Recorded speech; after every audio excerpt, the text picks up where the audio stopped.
మీ బంగారం తాకట్టులో ఉందా? విడిపించుకోలేక ఇబ్బందులు పడుతున్నారా? అయితే మీ బంగారాన్ని వెంటనే విడిపించి కొంటాం. గణేష్ గోల్డ్. మీరు సంప్రదించాల్సిన ఫోన్ నంబర్లు 9160-266-916, 8712619507. తెలంగాణ కేబినెట్ భేటీ ముగిసింది. సీఎం రేవంత్ రెడ్డి అధ్యక్షతన జరిగిన ఈ సమావేశంలో కాళేశ్వరం కమిషన్ ఇచ్చిన నివేదికపై చర్చించారు. బాధ్యులపై క్రిమినల్ చర్యలకు కాళేశ్వరం కమిషన్ సిఫార్సు చేయడంతో ఉత్కంఠంగా మారింది. నివేదిక సారాంశాన్ని పవర్ పాయింట్ ప్రజెంటేషన్ ద్వారా మంత్రి ఉత్తమ్ కుమార్ రెడ్డి వివరించారు. బ్యారేజ్ల ఆపరేషన్ మెయింటెనెన్స్ వరకు కేసీఆర్దే బాధ్యత అని నివేదికలో పేర్కొనడం చర్చనీయంగా మారింది. 650 పేజీల జస్టిస్ ఘోష్ కమిటీ నివేదికను అధ్యయనం చేసిన అధికారులు 60 పేజీలకు కుదించారు. ఈ రిపోర్టులో 32 సార్లు కేసీఆర్, 19 సార్లు హరీష్ రావు, 5 సార్లు ఈటల పేర్లను ప్రస్తావించారు. After spending 32% of the cost of spending 11,000 crores, an illogical, irrational decision was taken to abandon this project and shift it to a new location. Now at the new location, the whole state and 4 crore Telangana public were mortgaged to non-banking financial institutions. Power Finance Corporation and REC are NBFCs where the cost of loan and the tenure of loan is more disadvantageous to a borrower. ఆ రెండు కూడా ఏనాడు కూడా irrigation ప్రాజెక్టుల కోసం ఈ భారతదేశంలో ఎవరికి లోన్ ఇవ్వలేదు. మరి అది through some manipulation they were convinced to give loans, and that precious money of Telangana government was spent on Kaleshwaram project. The Kaleshwaram project was designed by them, was constructed by them, inaugurated by them,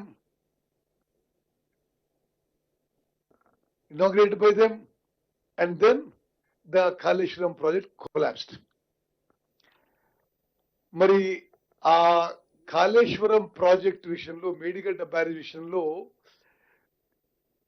ఎన్నికల్లో మా హామీ మేరకు మా ప్రియతమ నాయకులు రాహుల్ గాంధీ గారు, ఆనాటి PCC అధ్యక్షుడు రేవంత్ రెడ్డి గారు మేడిగడ్డ బ్యారేజ్ కుంగిపోయిన తర్వాత ఆ బ్యారేజ్ మీద పోయి పర్సనల్ కూడా చూడడం జరిగింది. ఆ రోజు మేము మాట ఇచ్చాం, మేము అధికారంలోకి రాబోతున్నాం, తప్పనిసరిగా ఈ కుంగిపోయిన మేడిగడ్డ బ్యారేజ్ సంబంధిత అంశాలపై సమగ్ర న్యాయ విచారణ చేయిస్తామని. As a result of our election assurance, మేము అధికారంలో వచ్చిన 2-3 నెలలకి justice supreme court judge justice Pinaki Chandra Ghosh, one of the most distinguished jurists and judges of India, వారి ఆధ్వర్యంలో ఒక 1-man judicial commission ఏర్పాటు చేయడం జరిగింది. జస్టిస్ పిసి ఘోష్ గురించి నీకు ఒక 10 సెకండ్ 20 సెకండ్స్లో చెప్తాను. వారు కల్కటా హైకోర్టులో జడ్జిగా ఉన్నారు, ఆంధ్రప్రదేశ్ హైకోర్టులో చీఫ్ జస్టిస్గా ఉన్నారు, సుప్రీంకోర్టు జడ్జిగా ఉన్నారు, భారతదేశానికే మొదటి లోక్పాల్. మరి ఇక్కడికి చేరే ముందు వారు నేషనల్ హ్యూమన్ రైట్స్ కమిషన్ మెంబర్గా ఉన్నారు, నేషనల్ లీగల్ సర్వీస్ అథారిటీకి మెంబర్గా ఉన్నారు. అటువంటి ప్రముఖ మరి జ్యూరిస్ట్ జడ్జిని ఈ కాళేశ్వరంలో ఈ మేడిగడ్డ అండ్ రిలేటెడ్ బ్యారేజెస్కి వారిని జ్యుడిషియల్ కమిషన్గా వేసి మేము ఆ విషయాన్ని అంతా లోతుగా పరిశీలించి దానికి ఎటువంటి రాజకీయ అంశాలు మరి జోడించకుండా పూర్తిగా ఒక జ్యుడిషియల్ పాయింట్ ఆఫ్ వ్యూగా మరి వారి అభిప్రాయం తెలియజేయమని చెప్పడం జరిగింది. మరి వారు 31 జూలైకి ఒక 660 పేజీల రిపోర్టు తెలంగాణలో ఇరిగేషన్ శాఖకు ఇవ్వడం జరిగింది. మేము ముఖ్యమంత్రి గారికి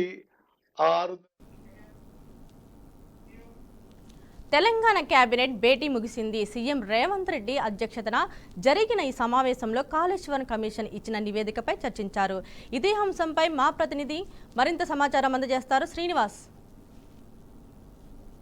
చెప్పండి. శ్రీనివాస్, జరుగుతున్నటువంటి అభివృద్ధి పనులు దీనికి సంబంధించి చూసుకున్నట్లయితే ఇప్పటికే తెలంగాణ వ్యాప్తంగా జరుగుతున్న అనేక సంక్షేమ పథకాలకు సంబంధించి కూడా ఈ రోజు ముఖ్యమంత్రి రేవంత్ రెడ్డి సమక్షాన సమీక్ష సమావేశం కేబినెట్ కూడా జరిగింది. దీనికి సంబంధించి చూసినట్లయితే నీటిపారుదల సంబంధించిన ప్రాజెక్టులే కావచ్చు, దీనికి సంబంధించిన అనేక ప్రాజెక్టులను పూర్తి స్థాయిలోనే పూర్తి చేయడానికి కావాల్సినటువంటి బడ్జెట్ అయితేనేమి సంబంధించినటువంటి అనుకూలత ఉన్నటువంటి అన్ని ప్రాజెక్టులకు సంబంధించి సమీక్ష సమావేశం నిర్వహించారు. ఇందులో ముఖ్యమంత్రి అధ్యక్షతన జరిగినటువంటి ఈ సమావేశానికి రాష్ట్ర అమలు ఉన్నటువంటి మంత్రులు, అదే ఇరిగేషన్ శాఖ మంత్రి ఉత్తమ్ కుమార్ రెడ్డి కావచ్చు, దానికి సంబంధించిన పంచాయతీరాజ్ శాఖ మంత్రితో పాటు వివిధ శాఖలకు సంబంధించిన మంత్రులు కూడా ఈ కేబినెట్ సంబంధం మీటింగ్ కు హాజరైనటువంటి పరిస్థితి. పూర్తి స్థాయిలో సమగ్ర అభివృద్ధి, తెలంగాణ రాష్ట్ర సమగ్ర అభివృద్ధి లక్ష్యంగా పనిచేస్తున్నటువంటి గత కొంతకాలంగా జరిగిన అనేక అభివృద్ధి కార్యక్రమాల్లోని ముందుకు వెళ్ళడానికి కావాల్సినటువంటి బడ్జెట్, అనేక సంక్షేమ పథకాలకు కావాల్సినటువంటి నిధులను కూడా సమకూర్చడానికి ఈ సమావేశంలో పూర్తిగా చర్చ జరిగింది. దీనికి సంబంధించి పూర్తి స్థాయిలోనే ప్రతి సంవత్సరం జరగాల్సినటువంటి అభివృద్ధి పనులకు సంబంధించి అయితేనేమి, వానాకాలకు సంబంధించినటువంటి విషయాలలో అయితేనేమి, వరద ముప్పు ఉన్నటువంటి ప్రజలకు ఇబ్బంది కలుగుతున్న ప్రాంతాలకు సంబంధించినటువంటి వాటన్నిటి మీద సమీక్ష చేశారు. ఇదైతే హైదరాబాద్ సంబంధించినటువంటి కేంద్రంగా ఉన్నటువంటి విషయాలలో అక్కడ ఉన్నటువంటి అండర్ డ్రైనేజ్ సమస్య కావచ్చు, వర్షాకాలం ఉన్నటువంటి ఇబ్బందులు కూడా పూర్తిగా అధిగమించడానికి అధికారులకు సమీక్ష కూడా నిర్వహించడం జరిగింది. దీంతో పాటు రాష్ట్ర సంబంధించిన బడ్జెట్, వివిధ శాఖలకు సంబంధించిన బడ్జెట్ కావచ్చు, ఉన్నత విద్యాశాఖకు సంబంధించినటువంటి విషయాలలో కూడా ఇప్పటికి కూడా రాష్ట్ర ప్రభుత్వం ఒక నిర్ణయం అయితే తీసుకుంది. రానున్న రోజుల్లో కూడా ప్రభుత్వానికి సంబంధించినటువంటి థ్యాంక్ యూ శ్రీనివాస్.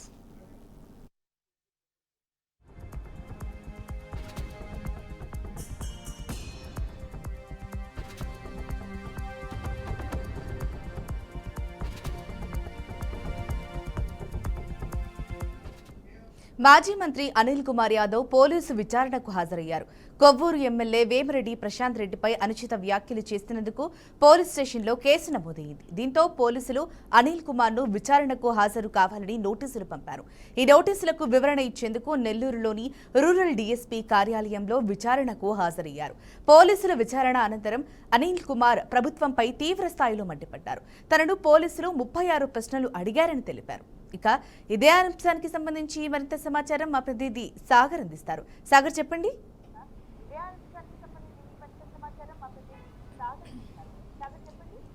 వైసీపీ నేత మాజీ మంత్రి అనిల్ కుమార్ యాదవ్ పోలీసు విచారణ ముగిసింది. అసలు ఈ కేసుకు సంబంధించి పూర్వపరాలు చూసుకుంటే గత నెల అంటే జూలై 7వ తేదీన ప్రసన్న కుమార్ రెడ్డి కోవూరు నియోజకవర్గంలో ఒక సభ ఏర్పాటు చేసుకున్నారు. వైసీపీ కార్యకర్తలకి వీళ్ళకి సంబంధించిన సభ ఏర్పాటు చేసుకున్నారు.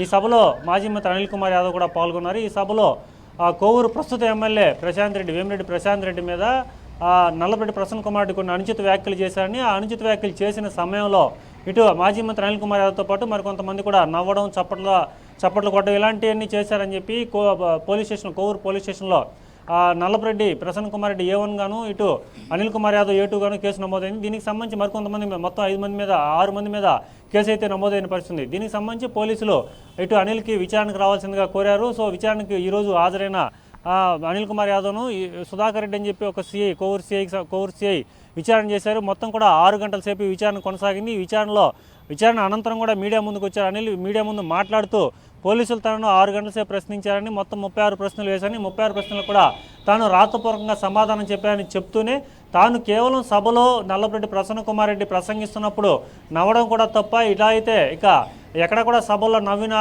చప్పట్లు తట్టినా అంతా కూడా తప్పు అయితే ఇంకా ప్రభుత్వం తాను ఏం చేయాలని చెప్పి ప్రశ్నిస్తూనే ఈ సభలో సుమారుగా 1000 మంది ఉంటారు. ఈ 1000 మంది కూడా ఆ సమయం సందర్భానుసారంగా నవ్వుతూ ఉంటారు. వాళ్ళందరి మీద కేసులు నమోదు చేస్తారని చెప్పి ప్రశ్నించడం జరిగింది. ఇదే సమయంలో కూడా ప్రభుత్వం అధికారంలోకి వస్తే, అంటే ప్రస్తుతం ఆ సభలో కూర్చున్నా లేదంటే నవ్వినా చప్పట్లు తట్టినా కేసులు నమోదు చేస్తే నెక్స్ట్ వచ్చే ప్రభుత్వాల్లో కూడా కేవలం పక్కన నిల్చున్నా కూడా కేసులు నమోదు చేసే పరిస్థితి ఉంటుంది. ప్రధానం కూడా తాను ఒక బీసీకి సంబంధించిన నాయకుడు అవడం వల్లే ప్రభుత్వం కక్ష తీర్చుకుంటుందని, తానే టార్గెట్గా అనేక అక్రమ కేసులు కూడా బనాయించబోతున్నారని, దేనికైనా తాను సిద్ధంగా ఉన్నానని, ఎక్కడా కేసులకు భయపడే ప్రసక్తే లేదని చెప్పి ఇటు అనిల్ కుమార్ తెలియజేశారు. దీంట్లో ముఖ్యంగా ప్రధానంగా ఆయన ప్రస్తుత ప్రభుత్వ తీరుపై తీవ్ర స్థాయిలో విమర్శలు చేశారు. ఎందుకంటే 7వ తేదీ తాము సభలో ఏదైతే నల్లపరెడ్డి ప్రసన్న కుమార్ రెడ్డి ప్రసంగించాడు, ఈ ప్రసంగించిన సమయంలో కేవలం తొలి రోజు మొదటి రోజు ఆయన అసభ్యకర వ్యాఖ్యలు చేశారని చెప్పి ప్రసన్న కుమార్ రెడ్డి మీద ఒక్కడి మీదే కేసు నమోదైంది. కానీ అనంతరం 2 రోజుల తర్వాత మరో 5 మంది మీద కూడా కేసులు నమోదు చేశారు.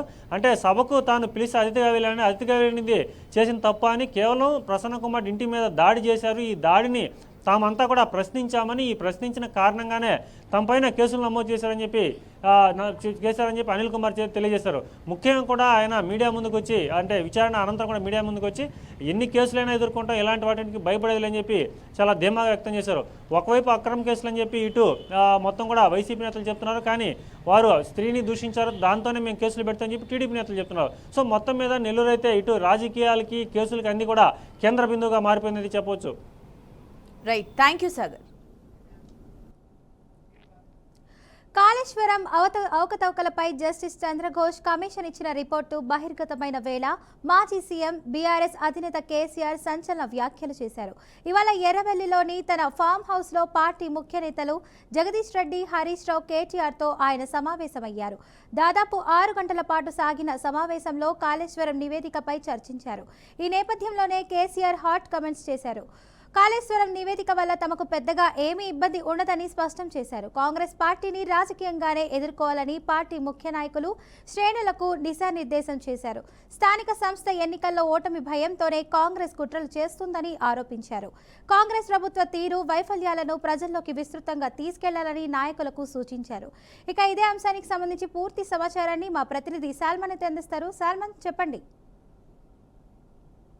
Thank you. తెలంగాణ రాష్ట్రంలో రాజకీయాలు అయితే వేడెక్కినాయని చెప్పొచ్చు. కాళేశ్వరం ప్రాజెక్టు మీద బీఆర్ఎస్ వర్సెస్ కాంగ్రెస్, అంటే మొదటికెళ్ళి ఇక్కడ మన తెలంగాణ రాష్ట్రంలో చూసుకున్నట్లయితే బీఆర్ఎస్ వర్సెస్ కాంగ్రెస్ ఈ యొక్క 2 పార్టీల మీద పచ్చగడ్డి వేస్తే బగ్గుమనే విధంగానైతే ఈ యొక్క ఇరు పార్టీలో ఉంటుంది. మనం చూసుకున్నట్లయితే బీఆర్ఎస్ పార్టీ అధికారంలోకి వచ్చిన తర్వాత రైతుల కోసం 1,00,000 ఎకరాలకు సాగునీరు అందించేందుకైతే ఈ యొక్క కాళేశ్వరం ప్రాజెక్టు నిర్మించారు. ఈ యొక్క కాళేశ్వరం ప్రాజెక్టు అంటే అధికారంలోకి రాక మునుపు కాంగ్రెస్ పార్టీ కాళేశ్వరంలో అవినీతి జరిగిందంటూ అనేక ఆరోపణలు అయితే చేశాది. కాంగ్రెస్ పార్టీ అధికారంలోకి వచ్చిన తర్వాత దాని మీద పీసీ ఘోష్ కమిషన్ అయితే నివేదిక ఇచ్చాది. దీనికి సంబంధించి ప్రభుత్వానికి కూడా ఈ యొక్క కమిషన్ నివేదిక సమర్పించింది. నివేదిక సమర్పించిన తర్వాత కేబినెట్ సమావేశానికి ముందు ఈ యొక్క లీక్ చేయడాన్ని బట్టి అయితే బీఆర్ఎస్ అధినేత మాజీ సీఎం కేసీఆర్ అయితే అసహనం వ్యక్తం చేశారు. ఎర్రవెల్లి ఫామ్ హౌస్ లో మాత్రం ముఖ్య నేతలతోటి ఆ యొక్క చర్చలు అయితే కొనసాగిస్తున్నారు. ఈ యొక్క చర్చల్లో సారాంశంగా ముఖ్యంగా ఈ యొక్క కాళేశ్వరం ప్రాజెక్టు మీద కాంగ్రెస్ పార్టీ, కాంగ్రెస్ ప్రభుత్వము బీఆర్ఎస్ పార్టీ మీద, అప్పుడున్న బీఆర్ఎస్ ప్రభుత్వం మీద బురద జల్లే ప్రయత్నం అయితే చేస్తుంది. మొదటికెళ్ళి కాంగ్రెస్ పార్టీని అనేక మార్లు బీఆర్ఎస్ అధినేత కేసీఆర్ అయితే అనేక మార్లు అయితే విమర్శించారు. దాన్ని ఖచ్చితంగా రాజకీయ పార్టీ ఎదుర్కొనే సత్తా బీఆర్ఎస్ పార్టీకి ఉందంటూ పరోక్ష విమర్శలు అయితే చేసినట్లయితే మనకు సమాచారం ఉంది. ఖచ్చితంగా కాంగ్రెస్ పార్టీ కూడా ఖచ్చితంగా బీఆర్ఎస్ పార్టీ దీనికి తగిన మూల్యం అయితే చెల్లించుకుంటది. ఎందుకంటే 1,000 కోట్లతోటి కాళేశ్వరం ప్రాజెక్టులో అవినీతి జరిగింది అంటూ అనేక ఆరోపణలు చేశాది. పీసీ ఘోష్ కమిషన్ కూడా నివేదిక సమర్పించింది. ఖచ్చితంగా ఈ యొక్క రానున్న స్థానిక సంస్థల ఎన్నికల్లో కాంగ్రెస్ పార్టీ బీఆర్ఎస్ పార్టీని బదనం చేసేందుకే ఈ యొక్క కేబినెట్ సమావేశానికి ముందైతే లీక్ చేయడాన్ని అయితే కొంత అసహనం వ్యక్తం చేశాడు. ఖచ్చితంగా కాంగ్రెస్ పార్టీకి ప్రజల్లో బుద్ధి చెప్పేందుకైతే కార్యకర్తలు అయితే సన్నద్ధంగా ఉండాలైతే పిలుపునిచ్చారు. ఖచ్చితంగా మనం చూసుకున్నట్లయితే ఈ యొక్క ఎర్రబెల్లి ఫామ్ హౌస్ లో ముఖ్య నేతలతో అయితే సమావేశం నిర్వహించారు. ఖచ్చితంగా కాంగ్రెస్ పార్టీని ఎదుర్కొనే శక్తి బీఆర్ఎస్ పార్టీకే ఉంది. ఎందుకంటే బీఆర్ఎస్ పార్టీ అనేక సంక్షేమ పథకాలు చేపట్టింది గతంలో. అదే విధంగా కాళేశ్వరం ప్రాజెక్టు కూడా 1,00,000 ఎకరాలకు 1,000 కోట్లతోటి సాగునీరు అందించేందుకైతే ప్రాజెక్టు నిర్మాణం చేసింది. ఖచ్చితంగా దీనికి సంబంధించి కాళేశ్వరం మొదటికెళ్ళి వ్యతిరేకించే ఈ యొక్క కాంగ్రెస్ పార్టీకి తగిన బుద్ధి చెప్పేందుకైతే రానున్న స్థానిక సంస్థల ఎన్నికల్లో కూడా కాంగ్రెస్ పార్టీకి బుద్ధి చెప్పేందుకైతే ప్రజల్లోని చైతన్యవంతం చేసి ఖచ్చితంగా బీఆర్ఎస్ పార్టీ అంటే తెలంగాణ పార్టీ అంటే బీఆర్ఎస్ అనే విధంగా ఈ యొక్క కేసీఆర్ అయితే ఆ సన్నాహక సమావేశాలు అయితే నిర్వహించేందుకైతే ఖచ్చితంగా ఈ రోజు ఎర్రవెల్లి ఫామ్ హౌస్ లో మాత్రం ముఖ్య నేతలతోటి ఇదే విషయాన్ని వెల్లడించి ఖచ్చితంగా రానున్న రోజుల్లో కాంగ్రెస్ పార్టీకి తగిన బుద్ధి చెప్పేందుకైతే బీఆర్ఎస్ పార్టీ సిద్ధంగా ఉందని అయితే ఆ యొక్క ఎర్రవెల్లి ఫామ్ హౌస్ లో మాత్రం ఈ యొక్క చర్చ జరిగినట్టు సమాచారం ఉంది. Right, thank you. బీసీ రిజర్వేషన్ల కోసం తెలంగాణ జాగృతి అధ్యక్షురాలు ఎమ్మెల్సీ కవిత చేపట్టిన నిరాహార దీక్షను పోలీసులు భగ్నం చేశారు. అనుమతి లేదంటూ దీక్షను పోలీసులు భగ్నం చేశారు. ఇప్పటికే హైకోర్టులో కవిత దాఖలు చేసిన పిటిషన్ కొట్టివేయడంతో పోలీసులు అరెస్టు చేసేందుకు సిద్ధమయ్యారు. దీక్షకు ప్రభుత్వ అనుమతి ఇవ్వకపోవడంతో హైకోర్టుకు వెళ్లిన కవితకు అక్కడ చుక్కెదురైంది. దీంతో కవితను అరెస్టు చేసే అవకాశం ఉంది. కాగా ఒకవేళ కవిత అరెస్ట్ అయితే ఇంటి దగ్గరే దీక్ష కొనసాగించే అవకాశం ఉంది. దీనిపై మరింత సమాచారాన్ని మా ప్రతినిధి రాజేంద్ర అందజేస్తారు. చెప్పండి Rajendra. Thank you. MLC Kalvakuntla Kavitha చేపట్టిన పోలీసులు భగ్నం చేయడంతో రాజకీయ వాతావరణం వేడెక్కిన పరిస్థితులు కనిపిస్తున్నాయి. గత కొద్ది రోజులుగా ఎమ్మెల్సీ కవిత జాగృతి ఆధ్వర్యంలో బీసీ రిజర్వేషన్ సంబంధించిన అంశంపై మాత్రం పోరాట కార్యక్రమాలు నిర్వహిస్తారు. ప్రధానంగా 42% బీసీ రిజర్వేషన్ల సాధన కోసం కవిత చేస్తున్న ప్రయత్నాల్లో భాగంగానే దీక్ష చేపట్టేందుకు చేసిన ప్రయత్నాన్ని పోలీసులు భగ్నం చేయడంతో కొంత ఉధృత పరిస్థితి కూడా ఏర్పడి చెప్పేసి మనం భావించవచ్చు. ఎందుకంటే ఈ బీసీ రిజర్వేషన్ అంశం మాత్రం తేలేంతకు కూడా తాను పోరాటానికి గతంలో ప్రకటించిన కవిత అందులో భాగంగానే పలు ప్రజాహిత కార్యక్రమాలు కూడా నిర్వహిస్తుంది. ఈ నేపథ్యంలోనే దీక్ష కార్యక్రమాలు చేపట్టేందుకు అన్ని ఏర్పాటు చేసుకున్న క్రమంలో పోలీసులు దీక్షను భగ్నం చేశారు. అయితే దీక్ష భగ్నం సంబంధించిన అంశంపై మాత్రం కవిత హైకోర్టులో పిటిషన్ వేసింది. ఆ పిటిషన్ కూడా హైకోర్టులో కొట్టివేయడంతో కవిత దీక్ష ప్రశాంతకంగా మారింది. అయినప్పటికీ కూడా దీక్ష ఎట్టి పరిస్థితుల్లో కొనసాగించే పద్ధతులతోనే కవిత ఉన్నట్టుగా తెలుస్తాయి. ఇంటి దగ్గర కూడా ఆమె దీక్ష కొనసాగించే అవకాశాలు ఎక్కువగా ఉన్నాయి. అయితే పోలీసులు అరెస్ట్ చేసేందుకు కూడా రంగం సిద్ధమవుతున్న నేపథ్యంలో దీక్ష చేపట్టి తన పట్టుదలను సాధించే దిశలో మాత్రం కవిత చేస్తున్న ప్రయత్నాలు మరింత ముందరం చేస్తున్న ప్రయత్నం కనిపిస్తుంది. ఏది ఏమైనా బీసీలకు 42% రిజర్వేషన్ అంశాన్ని మాత్రం పూర్తిస్థాయిలో పరిష్కరింప చేసేంత వరకు తాను నిరంతరం పోరాటం చేస్తానని పదే పదే చెప్తున్న ఎమ్మెల్సీ కవిత దీక్షతో పాటు మరిన్ని పోరాట కార్యక్రమాలు కూడా ఆమె సన్నద్ధమవుతున్నట్టుగా తెలుస్తోంది. Thank you Rajendra.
AP cabinet sub committee సమావేశమైంది. ఈ సమావేశానికి మంత్రులు రాంప్రసాద్ రెడ్డి, వంగలపూడి అనిత, సంధ్యారాణి హాజరయ్యారు. ఆగస్టు 15న రాష్ట్రంలో లాంఛనంగా ప్రారంభం కానున్న మహిళలకు ఉచిత బస్సు పథకంపై ఈ సమావేశంలో చర్చించనున్నారు. ఇప్పటికే ఈ పథకంపై కేబినెట్ సబ్ కమిటీ మార్గదర్శకాలు రూపొందిస్తోంది. స్త్రీ శక్తి పేరుతో ప్రారంభించనున్న ఉచిత బస్సు పథకాన్ని సమర్థవంతంగా అమలు చేసేందుకు తీసుకోవాల్సిన చర్యలపై ఈ భేటీలో చర్చిస్తున్నారు. మంగళవారం జరిగే రాష్ట్ర కేబినెట్ సమావేశంలో స్త్రీ శక్తి పథకానికి ఆమోదం లభించనుంది. దీంతో మరో 10 రోజుల్లో రాష్ట్ర మహిళలకు ఉచిత బస్సు పథకం అందుబాటులోకి రానుంది.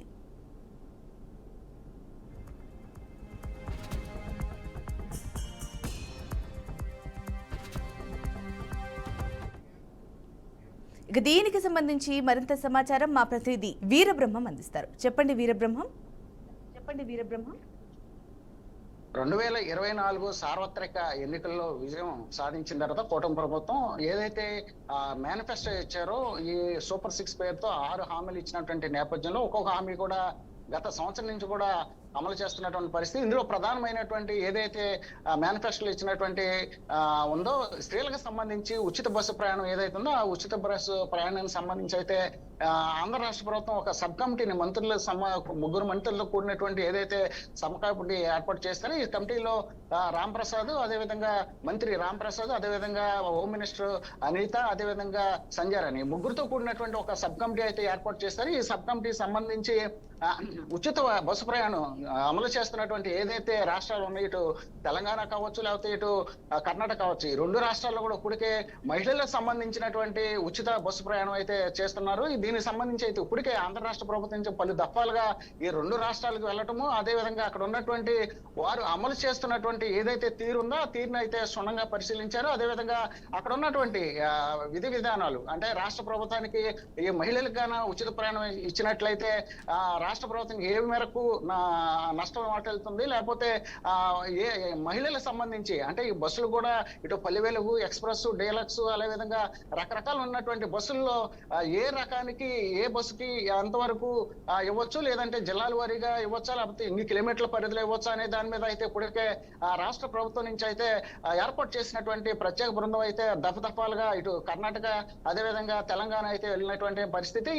దీనికి సంబంధించి వారు ఇచ్చినటువంటి నివేదిక కావచ్చు, లేకపోతే ఏదైతే సబ్ కమిటీ ఉందో మంత్రివర్గ ఉపసంఘం ఉందో ఈ ఉపసంఘం అయితే ఈ రోజు సాయంత్రం 3-4 గంటల మధ్యన అయితే భేటీ అయ్యారు. దీనికి సంబంధించి అయితే ఉపసంఘం అయితే ఒక నిర్ణయానికి వచ్చినటువంటి పరిస్థితి. 6వ తారీఖు వారి యొక్క నివేదికను మంత్రివర్గ సమావేశానికి మంత్రివర్గానికి వేస్తారు. ఆ తర్వాత మంత్రివర్గం ఒక నిర్ణయం తీసుకొని స్వతంత్ర దినోత్సవ వేడుకలైనటువంటి ఆగస్టు 15వ తారీఖు నుంచి మహిళలకు సంబంధించి అయితే వారు ఉచిత ప్రయాణం అయితే ఇచ్చే అవకాశాలు ఉన్నట్టుగా చెప్తున్నారు. మొత్తానికి చూసుకుంటే ఏదైతే స్త్రీ శక్తి పేరుతో ఏర్పాటు చేసినట్టు ఏదైతే మహిళలకు సంబంధించి ఉచిత బస్సు ప్రయాణం ఉందో ఏ ఉచిత ప్రయాణం అయితే ఈ నెల 15వ తారీఖు నుంచి అమలు జరగనుంది. దీనికి సంబంధించి అయితే ఇప్పటికే విధి విధానాలు ఏర్పాటు చేశారు. అదేవిధంగా ఒకవేళ రాష్ట్ర ప్రభుత్వంలో ఉన్నటువంటి ఏవైతే బస్సులు ఉన్నాయో బస్సులకు సంబంధించిన కొరత కావచ్చు, సుమారు 1050 వరకు బస్సులు అయితే కొరత ఉన్నటువంటి పరిస్థితి. అదేవిధంగా కొన్ని బస్సులు అయితే డిస్మాండిల్ అయినటువంటి పరిస్థితి. మొత్తానికి కొన్ని బస్సులు డీజిల్ సంబంధించినటువంటి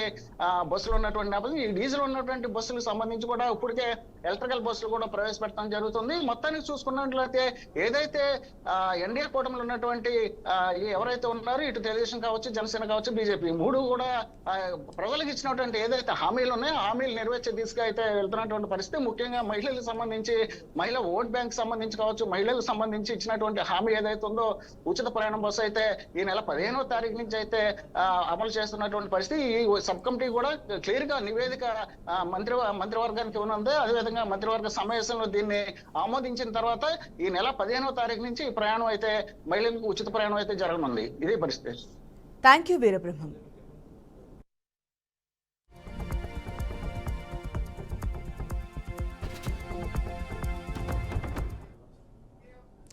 మాజీ సీఎం జగన్ భద్రత విషయంలో వైసీపీ కీలక నిర్ణయం తీసుకుంది. జగన్ జిల్లాల పర్యటన వేళ భద్రతపైన పార్టీలో చర్చ జరుగుతోంది. తాజాగా జరిగిన పీఏసీ సమావేశంలోనూ జగన్ భద్రతపైన పార్టీ నేతలు ఆందోళన వ్యక్తం చేశారు. దీంతో కీలక నిర్ణయం తీసుకున్న పార్టీ జగన్ కోసం 10 మంది రిటైర్డ్ ఆర్మీ సిబ్బందిని నియమించుకుంది.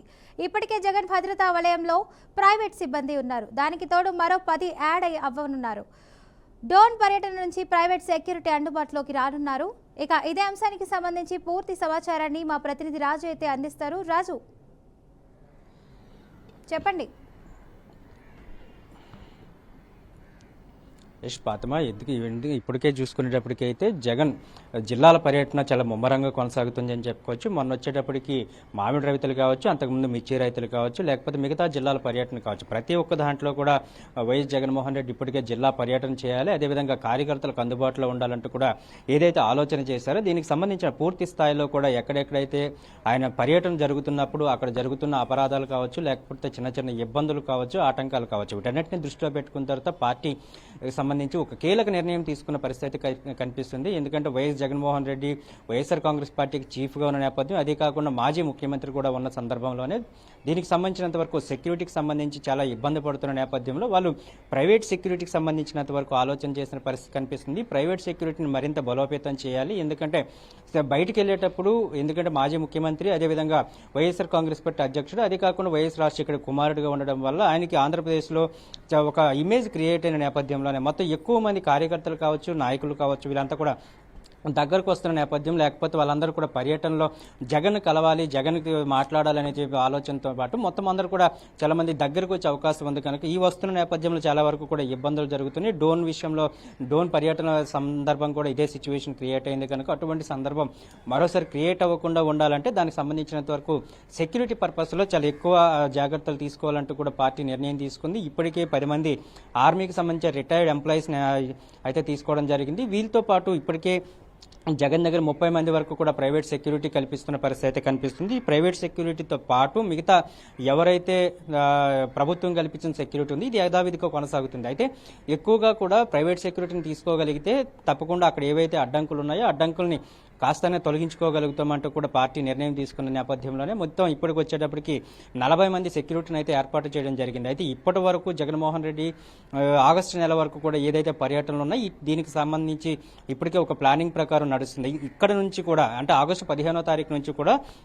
మరింత ప్రజలకు చేరువలోకి వెళ్లేందుకు, అదేవిధంగా ప్రజల దగ్గరికి వెళ్లేందుకు, అదేవిధంగా జిల్లా పర్యటనలు కావచ్చు, లేకపోతే మండల స్థాయి, నియోజకవర్గ స్థాయి కూడా పర్యటనలు చేసేందుకు కూడా జగన్మోహన్ రెడ్డి సిద్ధమవుతున్న నేపథ్యంలోనే సెక్యూరిటీకి సంబంధించినంత వరకు చాలా కీలక అంశం కనుక దీని నేపథ్యంలోనే మొత్తం సెక్యూరిటీని బలోపేతం చేస్తున్నాం, సెక్యూరిటీని పెంచుతున్నాం అంటూ కూడా చెప్తున్నారు. అది కాకుండా ఇప్పుడు ఏదైతే అరెస్టుల పర్వం ఒకటి కొనసాగుతుంది, దాంతోపాటు ఇక్కడ కూటమికి సంబంధించి కొంతమంది నేతలు అసంతృప్తిగా ఉండడం, అదేవిధంగా కొంతమంది ఎవరైతే వైఎస్ఆర్ కాంగ్రెస్ పార్టీ నేతలు కూడా అటు ఇటు వెళ్లడంతో పాటు ఏదైతే జిల్లాల పర్యటన నేపథ్యంలోనే చాలా ఎక్కువ వరకు భద్రతా లోపం తమకు కల్పిస్తుందంటూ కూడా పార్టీ ఒక నిర్ణయం తీసుకున్నట్లుగా కూడా తెలుస్తుంది. ఈ నేపథ్యంలో చూసుకున్నప్పటికీ ఓవరాల్ గా ఇప్పటి వరకు కూడా ఓన్లీ ప్రైవేట్ సిబ్బంది మాత్రం 40 మంది ఉన్నారు. దాంతోపాటు ప్రభుత్వం ఏదైతే సెక్యూరిటీ కల్పించింది ఇది కూడా కొనసాగుతుంది. మొత్తానికి జగన్ జిల్లాల పర్యటనకు సంబంధించినంత వరకు భద్రత పెంపు అయితే కొనసాగుతుంది. మరింత మందిని కూడా తీసుకునే అవకాశాలు అయితే చాలా స్పష్టంగా ఉన్నాయంటూ కూడా చెప్తున్న పరిస్థితి కనిపిస్తుంది. ఫాతిమా.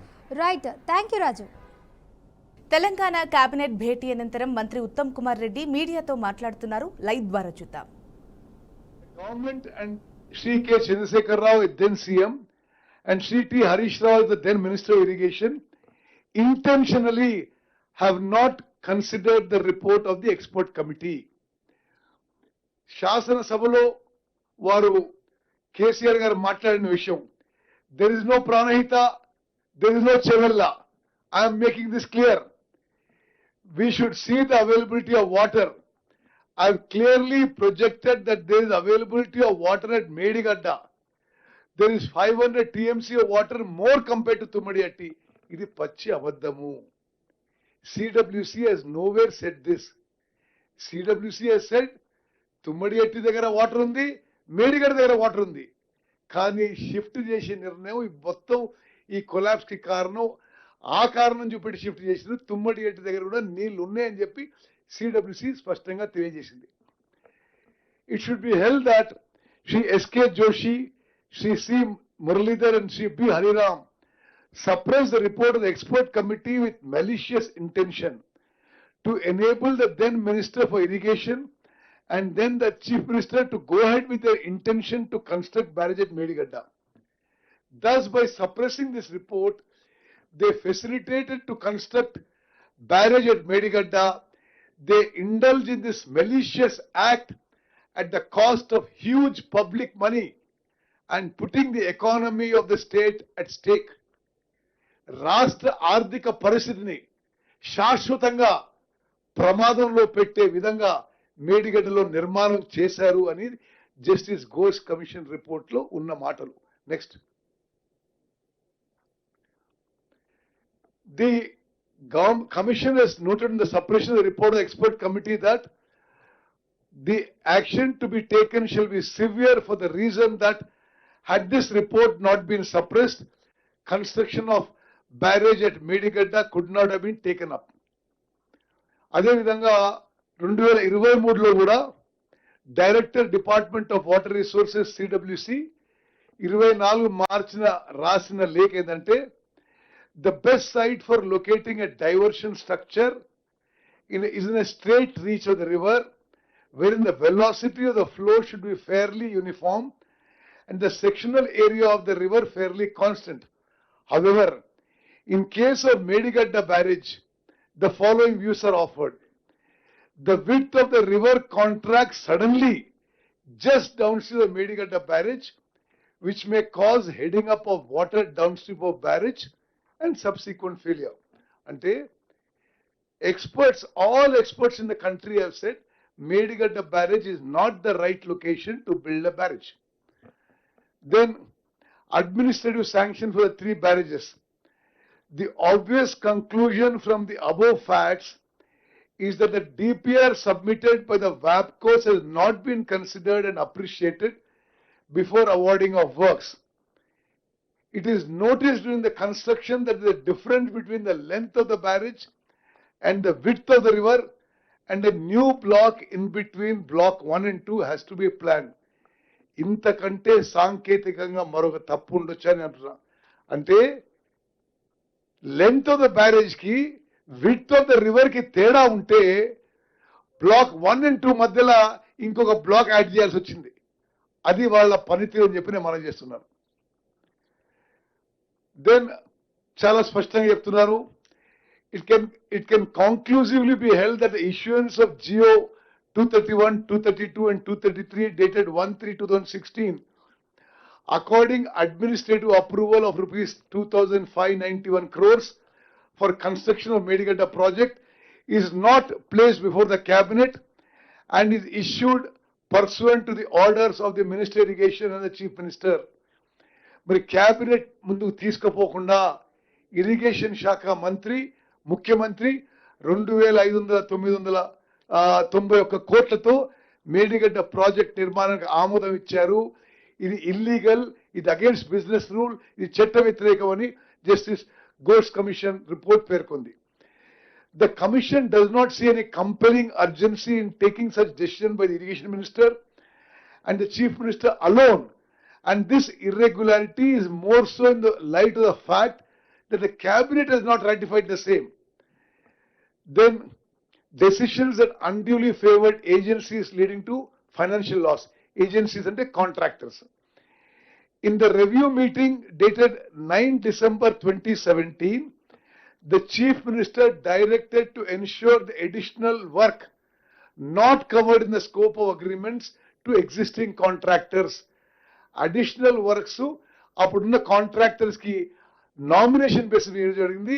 అది ముఖ్యమంత్రికి అధికారం లేదు, క్యాబినెట్ కి రావాల్సిందే. This as per business rules. Main components like guide bunds and flood banks treated as additional works and given a nomination basis. The government agreed to execute coffer dam and guide bunds which were in the contractor's scope of work, citing verbal instructions from Chief Minister. Citing verbal instructions from Chief Minister, this resulted in huge additional burden on the exchequer. Works worth 369 crore rupees were added in RE1 without basis in DPR, which the commission termed, ఈ sentence మీరు జాగ్రత్తగా వినాలి, observe చేయాలి. Commission termed this as clinching evidence of an intent to siphon public funds to unduly favor agency. అంటే ప్రజా డబ్బుని మరి contractors కి ఫేవర్ గా చేయడానికి ఇదొక మరి ఈ రివైజ్ ఎస్టిమేట్స్ ద్వారా చేసిన విషయం జస్టిస్ ఘోష్ కమిషన్ రిపోర్ట్ లో పేర్కొంది. Failure in O&M in the role of then CM. దయచేసి మీరు అందరూ గమనించాలి, ప్రపంచవ్యాప్తంగా బ్యారేజీలకి డ్యామ్లకి తేడా ఏంటంటే barrages are only meant to regulate water. Barrages are not meant to store water world over. And normally barrages storage capacity is never kept more than 2-3 TMC in Telangana, in Andhra, all over India, all over the world. In the case of these barrages, because of being publicity hungry, these 3 barrages were kept full to the brim. After inauguration, not permitting maintenance, not permitting repairs, and Justice Ghosh Commission has pointed out that keeping the barrages full for a long period of time is one of the causes for the collapse of the barrage. బ్యారేజ్లలో ఎక్కువ నీళ్లు storage చేయడానికి అవకాశం ఉండదు. అది only regulation of water, diversion of water. మరి స్వయాన ముఖ్యమంత్రి గారి ఆనాటి ముఖ్యమంత్రి గారి ఆదేశాల మేరకు ఆ బ్యారేజ్లు నింపి ఆ ఫోటోలు తీసుకొని గోదావరి జలకళ అని పబ్లిసిటీ చేసుకొని మరి అది కూడా ఈ బ్యారేజీలు కొలాప్స్కి ఒక కారణమని జస్టిస్ ఘోష్ కమిషన్ పేర్కొన్నది. One of the factors of failure of proper operation and maintenance and consequential failure of barrage on account of impounding of water, it has categorically been observed and held that the then Chief Minister has directed the authorities to store in the water in the barrages to the full capacity for the purpose of lifting of water through pump houses. Therefore, this is the words of the Justice Ghosh Commission.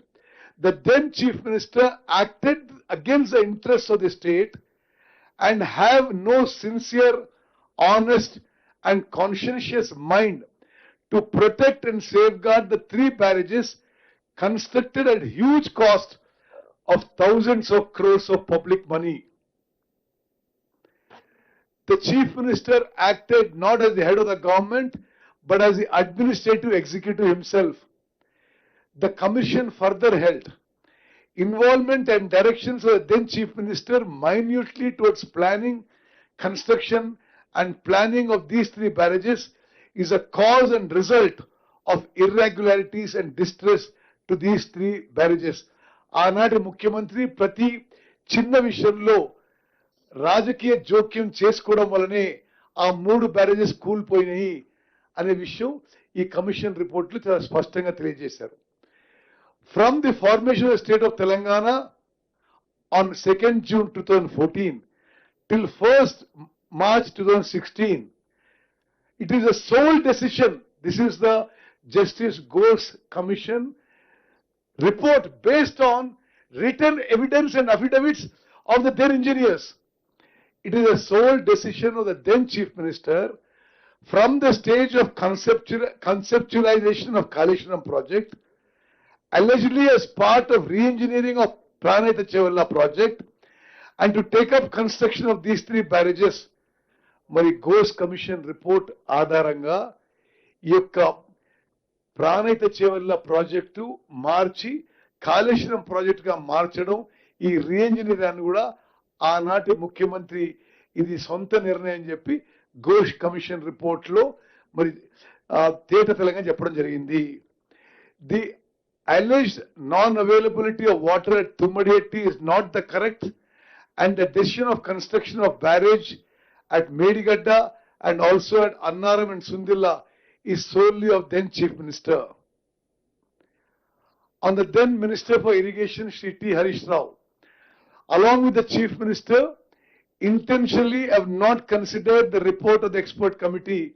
Aanati irrigation mantri kuda expert committee remote పరిగణలోకి తీసుకోలేదు.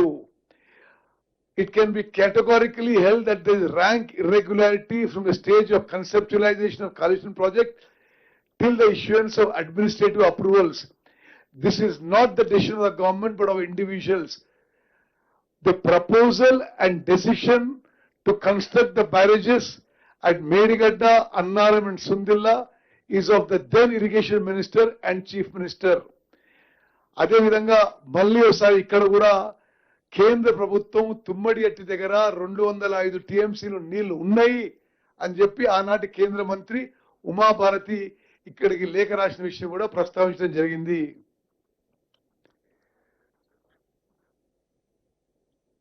ఆ లేఖలో కానీ ఆ expert committee engineers లేఖలో కానీ ఎక్కడ కూడా అసలు ఏ లాజికల్ కారణం లేదు.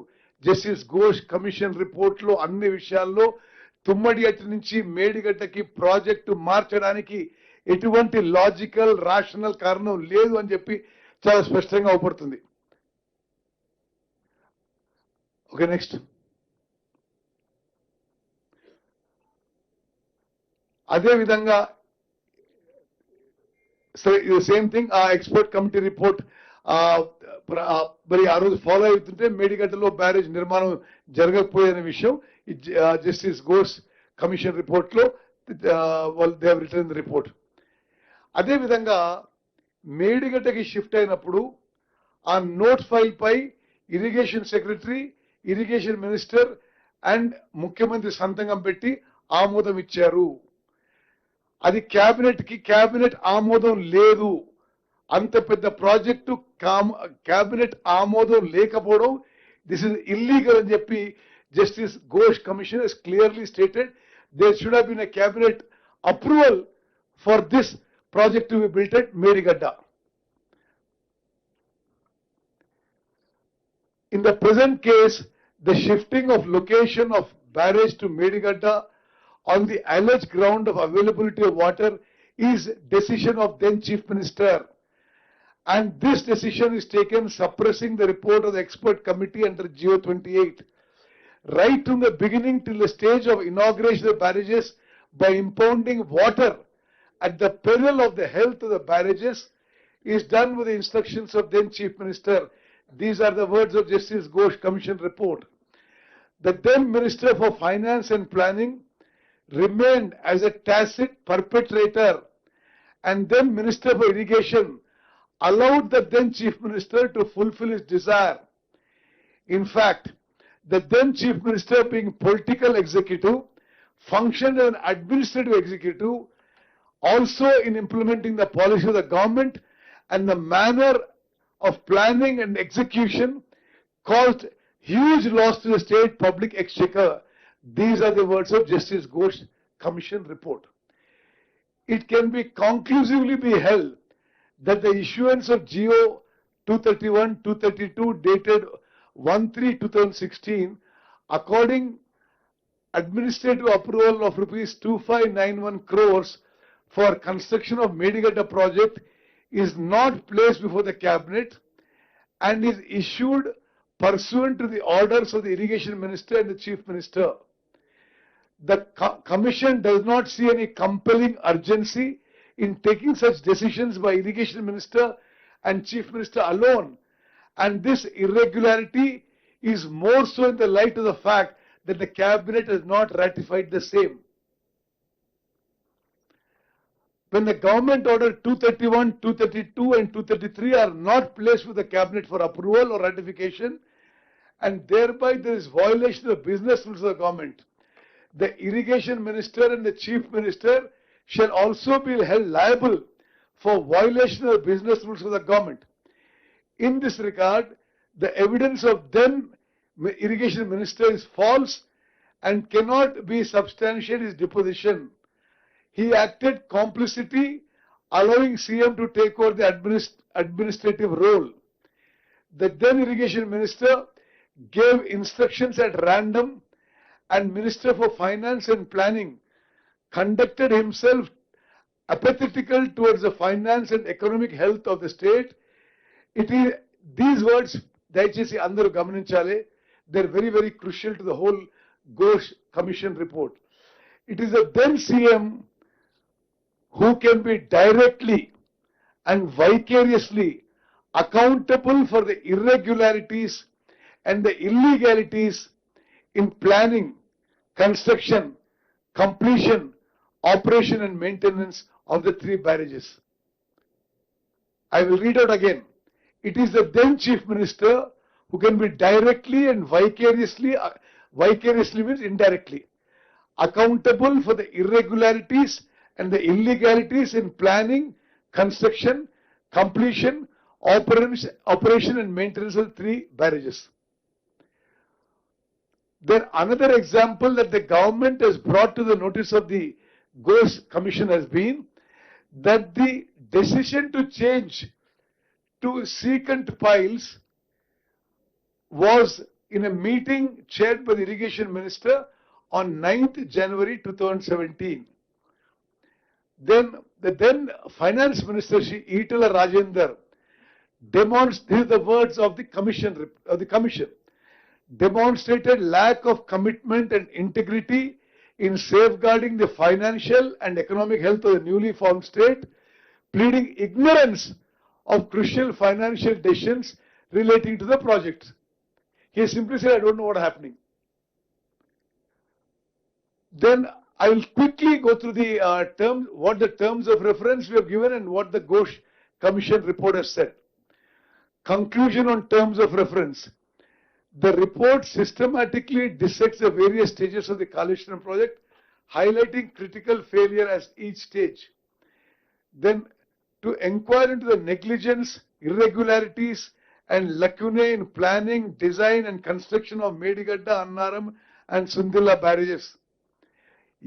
ఎవరి నిర్లక్ష్యం వల్ల, ఎవరి మరి ఇర్రెగ్యులారిటీస్ వల్ల, ఎవరి లోపం వల్ల ఈ మూడు బ్యారేజెస్ అంటే వాళ్ళు ఇది ఘోష్ కమిషన్ రిపోర్ట్ లో sole decision of Chief Minister. The decision to construct the barrages of Medigadda, Annaram and Sundilla was a sole and individual decision of then Irrigation Minister and Chief Minister. There was no formal decision of the government in this regard. Suppression of expert report. అంతకుముందు 5 retired chief ఇంజనీర్లు ఎవరైతే వారినే కేసీఆర్ గారే శాసనసభలో irrigation experts అన్నారు, వాళ్ళ report ని cold storage లో పెట్టి they go ahead with the Medigadda barrage. Next, misleading justification for site shift. Tummidihatti దగ్గర నీళ్లు లేవని షిఫ్ట్ చేశారు, అది కరెక్ట్ కాదని చెప్పి కమిషన్ చెప్పింది. Lack of cabinet approval. ఈ స్థాయి ప్రాజెక్ట్ ని తప్పనిసరిగా క్యాబినెట్ ఆమోదం ఉండాలి. క్యాబినెట్ ఆమోదం లేకుండా ఈ మేడిగడ్డ, అన్నారం, సుందిల్లా బ్యారేజ్ నిర్మాణం చేయడం ఇది చట్ట వ్యతిరేకం, ఇల్లీగల్, ఇర్రెగ్యులర్ అని చెప్పి justice Ghosh commission has placed in the report. Absence of comprehensive DPR and parallel work.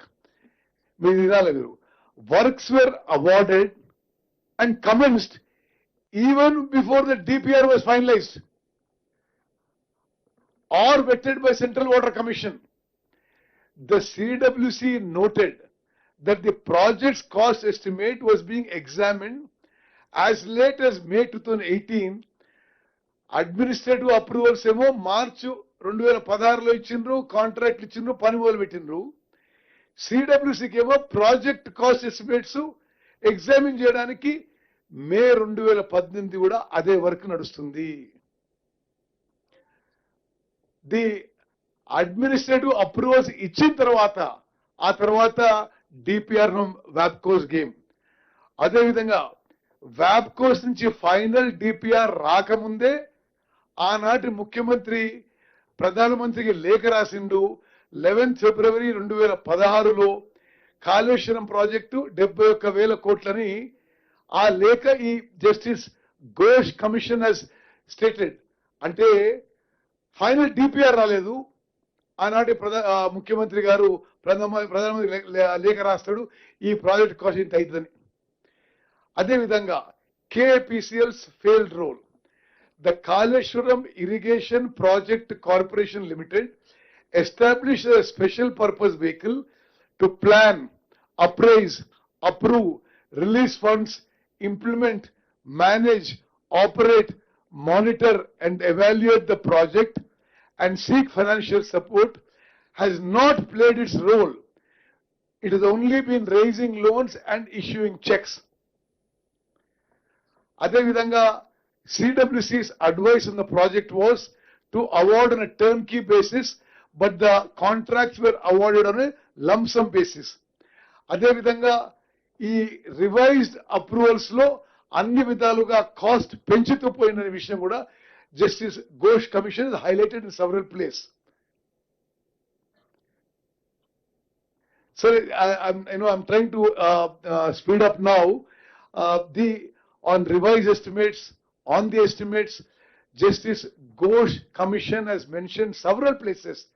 మరి పలుమార్లు ప్రస్తావించిండ్రు, ఎస్టిమేట్స్ ఎక్కువ వేసిండ్రు, పదే రివైజ్ ఎస్టిమేట్స్ పెంచిండ్రు, ఆ ప్రాజెక్ట్ కాస్ట్ ని several times they raise the cost అనే విషయం వాళ్ళు మనవి చేశారు. It is not changing. Okay, అదేవిధంగా ఓఎండ్ఎం యాక్టివిటీలో, ఆపరేషన్ అండ్ మెయింటెనెన్స్ యాక్టివిటీలో పూర్తిగా వైఫల్యం అయిన విషయం చాలా స్పష్టంగా ఘోష్ కమిషన్ పేర్కొన్నది. అదేవిధంగా అసలు ఏమీ ఓఎండ్ఎం లేదు. ఇనాగ్రేషన్ తర్వాత నీళ్లు నింపేసిండ్రు, ఆ తర్వాత అప్పుడున్న ఇంజనీర్లే స్టేట్మెంట్ ఇచ్చిండ్రు. అసలు ఏం మెయింటెనెన్స్ లేదు, రిపేర్ లేదు, ఏం లేదు. ముఖ్యమంత్రి గారు నీళ్లు నింపను, మేము నీళ్లు నింపేసినాం అంతే. అది నీళ్లు నింపే ఉన్నాయి. మేడిగడ్డ బ్యారేజ్ కొలాప్స్ అయిన రోజు 10.5 టీఎంసీల నీళ్లు నేల. అదేవిధంగా కంటిన్యూస్ ఇంపౌండింగ్ ఆఫ్ వాటర్ చాలా స్పెసిఫిక్ గా చెప్పింది ఇది ఘోష్ కమిషన్. కంటిన్యూస్ గా నీళ్లు ఈ స్థాయిలో మీరు స్టోరేజ్ చేసినందుకే ఈ బ్యారేజెస్ కొలాప్స్ అయిపోయినాయి. ఒక కారణం చెప్పడం జరిగింది. Complete absence of ఓఎండ్ఎం, continuous impounding of water, lack of manuals and agreement. అసలు కాళేశ్వరం ప్రాజెక్ట్ కే ఓఎండ్ఎం మాన్యువల్ లేదు. మరి ఓఎండ్ఎం యూనిట్స్ ఇన్ఎఫెక్టివ్నెస్ నెక్స్ట్. అదేవిధంగా క్వాలిటీ కంట్రోల్ ఏమీ చేయలేదు. మరి ఆ విషయంలో కూడా చాలా విషయాలు Ghosh commission report has given. I'll give a copy of this PPT to you. Design deficiencies. నేను మధ్యలో కొన్ని చదువుతున్నాను. The barrages designed on permeable foundations were utilized as storage structures, which is against standard practices. Designs were prepared without proper field studies and investigations and with inexplicable delay. Construction defects. In Medigadda, a cavity is filled with soil instead of sand, and inferior construction of plinth slab and joint were observed at Pier 20.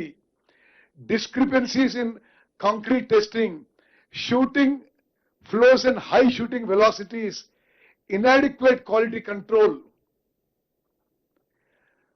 మరి అదే విధంగా వాళ్ళు ఆనాడు ఈ project పూర్తయితున్న సమయంలో వాళ్ళు చేసిన incorrect and casual way, wrongful completion certificates, extension of time granted in a casual manner without penalty on agencies, alleged wrongful collusion with agencies, premature release of bank guarantees, relaxation of contract conditions. మరి ఇవన్నీ కూడా ఆ project implementation లో ఎన్ని లోపాలు జరిగాయో చాలా స్పష్టంగా మరి Ghosh commission has pointed out all these things. I'll just quickly go through all these things. అదే విధంగా దీనికి పొలిటికల్ హెడ్స్ ఎవరు responsible, IAS officers responsible, engineers responsible, failure of agencies responsible to take up the damage work, KAPCL responsibility, funding and loans, lack of financial discipline, insurance and dam break analysis. ఆనాటి ముఖ్యమంత్రి గారు sole decision maker for Medigadda, Annaram and Sundilla barrages, function as administrative executive, directed impounding of water at barrages peril, అంటే barrage ప్రమాదకరంగా చేరే వరకు నీళ్లు నింపి ఉంచాల్సిన పరిస్థితి ఆయన ఆదేశాల వల్ల ఏర్పడది. Liable for irregularities and illegalities. Then Irrigation Minister, liable for irregularities, allowed Chief Minister to fulfill desires. Then Minister for Finance and Planning, tacit perpetrator, oblivious, ignorant of financial implications and rules, lacked commitment and integrity in safeguarding state finances. అదే విధంగా ఆనాటి అధికారులు Shri S K Joshi గారిని liable for serious lapses, Shrimati Sabharwal liable for action, not named individually additional secretary finance, finance secretary irrigation liable for action, principal secretary special CS in irrigation department liable for negligence and connivance, all members of Kaleshwaram Corporation Board collectively liable for financial decisions. Muralidhar Rao garu, Engineer in Chief, liable for dishonest suppression and overreach of authority. Members of High Powered Committee liable for gross irregularities and facilitating illegal decisions. E.N.C. Venkateshwarlu liable for action Hariram C. Kaleshwaram liable for action. Then all the CDO engineers, Mr. T. Srinivas, A. Narendra Reddy, then several engineers, and most of the executive engineers and SCs who are involved in the barrage construction have been held for liable for appropriate action by the Ghosh Commission. Then I don't want to keep on repeating the names of the engineers. Then in the dam safety engineers, also very clearly the Ghosh Commission has found that the executing agencies L&T, Afcons and Navayuga have been hand in glove with the project authorities, acted with malicious intention for undue benefit. They should be made responsible for rectifying defects at their own cost. They have obtained false completion certificates on a issue. Ghosh Commission has mentioned in the report. So the same issues are repeated here, so I will not take more time on this. For example, I'll just read out some things. Annaram Barrage, completion certificate was issued even where certain protection works and foundational checks were still pending. Sundilla Barrage, there was no conclusive evidence of foundation stability being verified and key contractual obligations under the defect liability clause were not met at the time of certification. Adevidanga, rejection of L&T's claim on design execution. There is email correspondence to show that the design was done with correspondence between the department and L&T. So L&T is also responsible along with CDO officials. Key findings: no proper planning, wrong estimates, illegal approvals, contracts awarded illegally, revised estimates malicious, undue favors to agencies, extension of time granted collusively, designs fundamentally defective, poor quality control, defective construction, no operation maintenance, no manuals, no agreements. There is no maintenance agreement at all. Illegal completion certificates and bank guarantee being released to the contractor. Financial mismanagement, heavy off-budget borrowings, no revenue of Kaleshwaram Project Corporation Limited. Sorry, look at the cost overrun. The project initially conceived at 38,500 crores for Pranayita Chevalla, escalated to 71,000 crores for Kaleshwaram. This is as per then Chief Minister's letter.